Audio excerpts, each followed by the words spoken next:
বাংলার পূর্ব আকাশে উঁকি দিয়েছে রক্তরাঙা সূর্য। Guerrillas were perhaps returning, all wearing lungi and vests. তার আগে শেষ হয়েছে ইতিহাসের নৃশংসতম এক হত্যাযজ্ঞ। And six of the army brutes raped her by turn, right in front of her family. What was her name? Nobody knew. শেষে দিনের আলোয় ফুটে ওঠে ক্ষতবিক্ষত বাংলার পথপ্রান্তর। ভীতবিহ্বল মানুষ দেখল সারি সারি স্বজনের মৃতদেহ। And we were all ready to believe that human civilization was on the threshold of a new era, where man's exploitation by man could be found only in history books. দীর্ঘ 9 মাসের যুদ্ধ সংগ্রাম, মৃত্যু, লাঞ্ছনা আর চরম আত্মত্যাগের মাধ্যমে ছিনিয়ে আনা হলো তার হাজার বছরের কাঙ্ক্ষিত বিজয়। Dhaka again as a free country.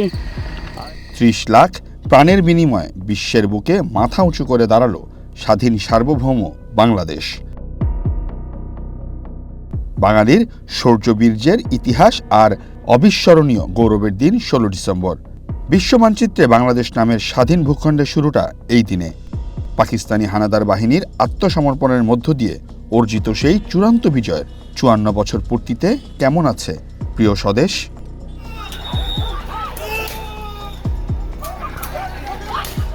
2024 সালের 5 আগস্ট অভূতপূর্ব গণ অভ্যুত্থানে শেখ হাসিনা সরকারের পতনের পর থেকে নানা ইস্যুতে নতুন করে মুক্তিযুদ্ধের ইতিহাস নিয়ে বিতর্ক দেখা গেছে। মুক্তিযুদ্ধ ভিত্তিক জাদুঘর, ভাস্কর্য ও স্থাপনায় ভাঙচুর হয়েছে। 71-এর মুক্তিযুদ্ধে নিহতের সংখ্যা, বাংলাদেশের প্রতিষ্ঠাতা রাষ্ট্রপতি শেখ মুজিবুর রহমান এবং মুক্তিযুদ্ধে ভারতের ভূমিকা নিয়েও তৈরি হয়েছে নতুন করে বিতর্ক। ঐতিহাসিক স্থাপনা, মুক্তিযুদ্ধের ভাস্কর্য বা জাদুঘরগুলো সংস্কার করা হয়নি। 5 আগস্টের পর সরকারি চাকরির পরীক্ষার প্রশ্নপত্রে মুক্তিযুদ্ধ বা স্বাধীনতা যুদ্ধকে প্রতিরোধ যুদ্ধ উল্লেখ করা এবং পাকিস্তানি সেনাবাহিনীর নাম উল্লেখ না করে দখলদার বাহিনী বলা নিয়েও তৈরি হয়েছে বিতর্ক। এছাড়া বুদ্ধিজীবী দিবস, মুক্তিযুদ্ধে জামায়াতের ভূমিকা ইত্যাদি নিয়েও হয়েছে সমালোচনা। এই সময়ে মুক্তিযুদ্ধ ও স্বাধীনতার একটি ভিন্ন ন্যারেটিভ বা পাল্টা রাজনৈতিক বয়ানও তুলে ধরার চেষ্টা দৃশ্যমান হয়েছে।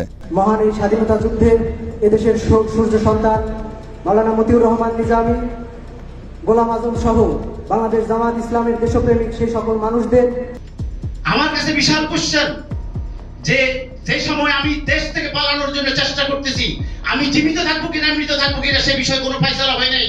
সেই সময় সেই পাকিস্তানি যোদ্ধারা বাংলাদেশের বুদ্ধিজীবীদের হত্যা করবে, এটি আমি মনে করি যে রীতিমতো একটা অবান্তর। এটা আন্তর্জাতিক ষড়যন্ত্রের মাধ্যমে এদেশকে একটা দেশের কোন রাজ্যে পরিণত করার জন্য বুদ্ধিজীবীদেরকে ষড়যন্ত্রমূলকভাবে হত্যা করা হয়েছে। কথা হচ্ছিল মুক্তিযুদ্ধে 2 নম্বর সেক্টরের বীর মুক্তিযোদ্ধা মোহাম্মদ সিরাজ মিয়ার সাথে। বলেন, মুক্তিযুদ্ধের ইতিহাসকে কখনোই মুছে ফেলা বা বদলানো যাবে না। তবে যে গোষ্ঠী 71-এ বাংলাদেশের বিপক্ষে গোপনে কাজ করেছে তারা এখন আবার মাথাচাড়া দিয়ে উঠছে। মুক্তিযুদ্ধ কোনো এক পক্ষের না, এখানে সমগ্র 7.5 কোটি বাঙালি মুক্তিযুদ্ধ স্বাধীনতার যুদ্ধে লড়াই করেছে। তারা এটাকে এক ধরনের সেল বলতে পারেন। আর এখন যারা করতেছে তারা আরও বিকৃতভাবে মুক্তিযুদ্ধটাকে নিয়ে যাওয়ার চেষ্টা করছে এবং 24-এর আন্দোলনের মধ্যে দিয়ে যে আমাদের কাঙ্ক্ষিত লক্ষ্য, এই লক্ষ্যে মুক্তিযুদ্ধ বিরোধী একটা শক্তির উত্থান এখানে দেখা যাচ্ছে। এটা কতটুকু সাস্টেন করবো এটা আমি এখনো বলতে পারি না। আমার কাছে আমি বেশি আশ্চর্য হই না এই কারণে যে আমাদের নেতা বঙ্গবন্ধু স্বাধীনতার পরে এদেরকে ক্ষমা করে দিছে একটা অংশকে। অন্যদিকে গত 54 বছর বিএনপি প্রকাশ্য, আওয়ামী লীগ অপ্রকাশ্য, দুটা শক্তি এদের উত্থান ঘটনে সহযোগিতা করেছে।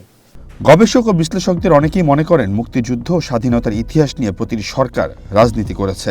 অধ্যাপক ডক্টর স্নিগ্ধা রেজওয়ানা বলছেন, বাংলাদেশের সরকার পরিবর্তনের সঙ্গে সঙ্গে স্বাধীনতা ও মুক্তিযুদ্ধের ইতিহাস পরিবর্তন একটা অপসংস্কৃতিতে পরিণত হয়েছে।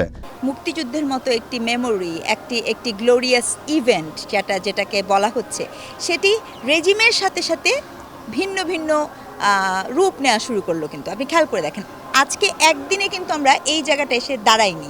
আপনি দেখবেন যে কিছু ছোট ছোট বিষয় যেটা মিটিগেট করা সম্ভবপর ছিল, যেমন মনে করেন একটা ছোট উদাহরণ দিই, স্বাধীন বাংলা বেতার কেন্দ্রে on behalf of Sheikh Mujibur Rahman আপনার মেজর জিয়াউর রহমান তো ঘোষণাটা দিয়েছেন, এটি তো ওই বেতার কেন্দ্রের একটা ইভিডেন্স আছে। এই ইতিহাসকে পরিবর্তন করা কোনো রেজিমেরই কোনো প্রয়োজন ছিল না, কারণ 7ই মার্চের যে ভাষণ, হ্যাঁ, সে রেসকোর্স ময়দানে যে ভাষণ শেখ মুজিবুর রহমান দিয়েছেন, এই ইতিহাস পরিবর্তন করার কোনো মানেই হয় না, অর্থবোধকতা তৈরি হয় না। কিন্তু ঘটনাটা কী হচ্ছে, 90-এর পরের দশকে যেটা হলো যে আপনার একটি রেজিম এসে আবার দেখা যাচ্ছে পরের রেজিমেই করেছে। আমাদের ইতিহাস আমাদের মনে না গেঁথে, আমাদের ইতিহাস কেবলই লিপিবদ্ধ হলো পাঠ্যপুস্তকে, কতিপয় নামে এবং কতিপয় জায়গায়। মুক্তিযোদ্ধা ও গবেষকরা মনে করেন মুক্তিযুদ্ধের ইতিহাস নিয়ে নিজেদের মতো বয়ান তৈরি করেছে প্রতিবেশী দেশগুলো। তাই ভবিষ্যৎ প্রজন্মের জন্য এখনই লিখতে হবে স্বাধীনতা যুদ্ধের সঠিক ও প্রকৃত ইতিহাস, যা থাকবে সকল দল, মত ও বিতর্কের ঊর্ধ্বে। মূলত মুক্তিযুদ্ধের সঠিক ইতিহাস 54 বছর হয় নাই।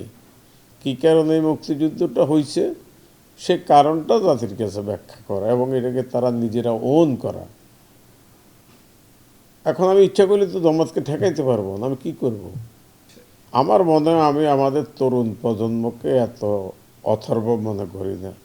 আমি মনে করি যে তাদের প্রয়োজনে তারা তাদের শিকড়কে খুঁজে নেবে। এগুলো আসলে কুতর্ক, এগুলো ইতিহাসের বিকৃত অংশ। 71 সালের 9 মাসের পাকিস্তানের জাতির, পাকিস্তানের অধীনে পূর্ব পাকিস্তানের সমস্ত পত্রপত্রিকা, সকল পৃথিবীর পত্রপত্রিকা খুঁজলে তো দেখা যাবে গোলাম আজম সাহেব কী করেছেন, নিজামী সাহেব কী করেছেন, কারা কী করেছেন, সবুর খান কী করেছেন। আমি আসলে ইতিহাস বিকৃতি বলবো না, আমরা ইতিহাস পুনরুদ্ধারই করতে পারিনি, বিকৃত তো হবে পরে। প্রথম কথা হচ্ছে আপনি ইতিহাসকে পুনরুদ্ধার করতে পারেননি, আপনি ইতিহাসকে নির্মাণ করতে পারেননি, তাহলে বিকৃত হচ্ছে না অবিকৃত হচ্ছে, এইটাই তো আমরা খুব দাবি নিয়ে বলার সুযোগ পাচ্ছি না। এটা হচ্ছে আমাদের প্রথম সংকট। কে কি করেছে, কে কি করেনি, তার থেকে খুব গুরুত্বপূর্ণ অনেক রক্ত, অনেক ত্যাগের বিনিময়ে আমাদের এই স্বাধীনতা, আমাদের এই বিজয়, এই যে প্রজন্মকে এই বাস্তবতাকে ট্রান্সমিট করা, এই অনুভূতিকে ট্রান্সমিট করা, rather than whatever it was এবং হোয়াট এভার ইট ইজ। কারণ এই জায়গাটা থেকে আমরা আসতে পারিনি, এই ব্যর্থতাটাতে কাজ করাটা খুবই জরুরি। তার কারণ কি, আমার মাঝে মাঝে এখন ভয় হয়। কারণ কি জানেন, 71-এ যারা যুদ্ধ করেছিল সেই মানুষগুলো এখনও আছে, কিন্তু এই প্রজন্ম যখন থাকবে না, তখন এই দায়িত্ব কারা নেবে? এখনো পর্যন্ত যে সকল মুক্তিযোদ্ধারা বেঁচে আছেন তাদের অনেকেই বলছেন গণ অভ্যুত্থানের পরে মুক্তিযুদ্ধ ও মুক্তিযোদ্ধাদের কটাক্ষ করে বিভিন্ন ধরনের নতুন বয়ান এবং ভিন্ন একটি ন্যারেটিভ দেওয়ার প্রচেষ্টা চলছে, যা ভবিষ্যৎ প্রজন্মের জন্য ভয়াবহ। কারণ পৃথিবীতে এমন অনেক জাতি আছে যাদের নিজস্ব কোনো ভাষা নেই, কোনো ভূখণ্ড নেই, নেই মাথার উপরে কোনো পতাকা। তবে আমরা গর্ব করে বলতেই পারি আমাদের একটি ভূখণ্ড আছে, একটি দেশ আছে, আছে নিজস্ব ভাষার ইতিহাস। তাই তো বিশ্বের যে কোনো মঞ্চে দাঁড়িয়ে মাথা উঁচু করে সগৌরবে আমরা বলতে পারি আমি Bangladeshi. Seoul Ahmed, one news, Dhaka.